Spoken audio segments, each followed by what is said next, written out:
Thanks for clicking on my video. Unfortunately, I lost a lot of footage, but I decided to edit it and post the video anyway since I am still very new at YouTube. Please enjoy. How are you guys doing today? I feel tired, sleepy. If you look closely, this eye is drooping and this eye is not because one eye is sleepy one eye is sleepy and the other eye is not. And I have those moments where I'm just like, bro, choose a state of being and just exist in it. But I don't want one to be in Alaska and the other one to be in Canada. Oh my God, they're right next to each other. Never mind, never mind. Let me think about that again. I don't want one eye to be in Alaska and the other eye to be in Japan. Yep, that's good. They're far apart. I'll take that one. Anyway,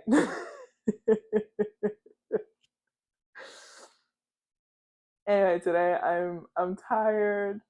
I was hungry earlier and I ate too much. I ate an early dinner, but I ate too much. So now my stomach is protruding way more than I wanted to, and it's affecting my posture. I'm not happy about it. Hello, world. How are you? If you are new to my channel, hi, my name is Zaina. And if you're already a subscriber, thank you for being a subscriber. I am going to make some biscuits today. I have been wanting biscuits for a very long time.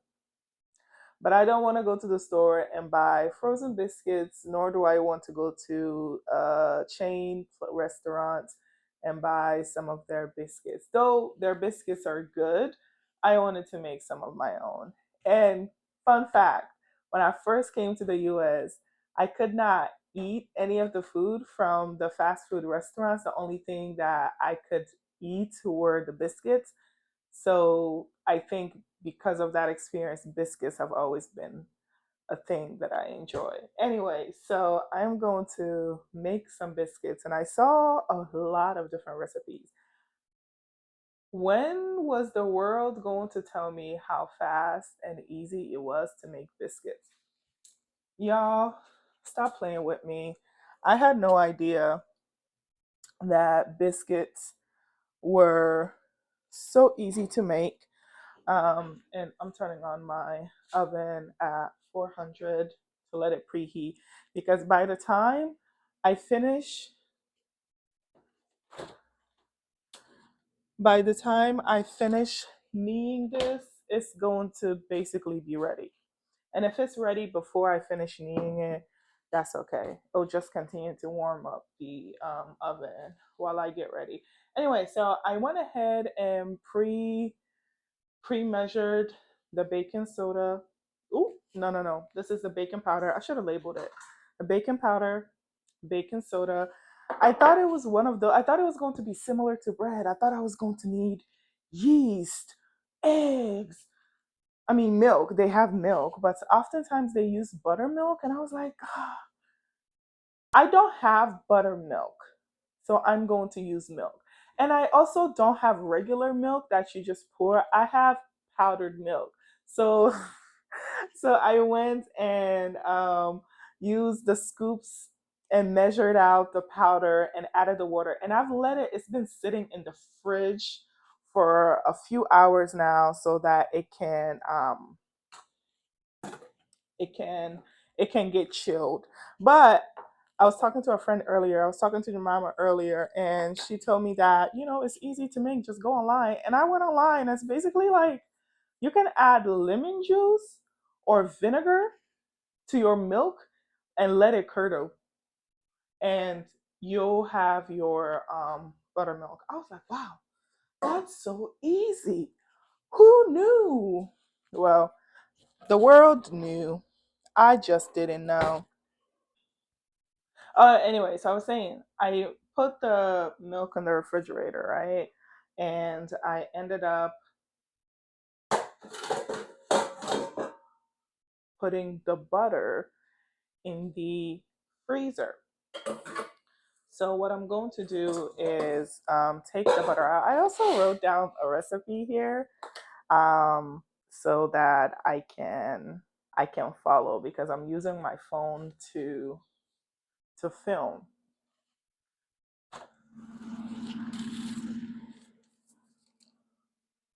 I'm gonna use I'm gonna use my Kerrygold butter. And I think I should have just let it sit in the freezer for only a couple of hours, but I've been chilling these for 2.5 days, almost 3 full days. So I'm not going to put the recipe below because this is not my original recipe. I am just following some of the recipe that I saw online that were really easy. So to get started, let's clean off our grater. I'm using the large side. I'm using the large side of the grater, and we are going to just grate the butter. Grating the butter. So I learned that the trick with grating the butter is that after you're done grating it, put it back in the freezer and just let it chill. And I also learned that if you wanna if you want to use your hand when grating butter, use flour. Just put some flours, just put some all-purpose flour on your hand. It's all going to go into one recipe, so I don't mind when I'm making a mess. But using flour on the butter, using flour on my hand, and I am going to go in and just grate the butter.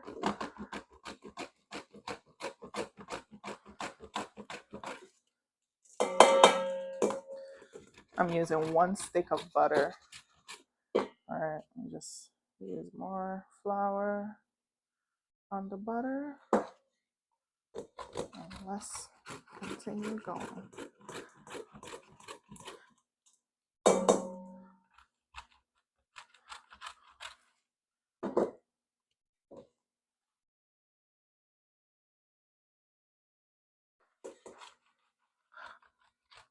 Okay. I don't want you to hurt your fingers. Um, so when you get to the part where there's only a little bit left, you can just pull it in there and then break that off later. Like these tiny pieces, I'm not going to do much with that. Use a fork to bring out the rest of the butter that's in there.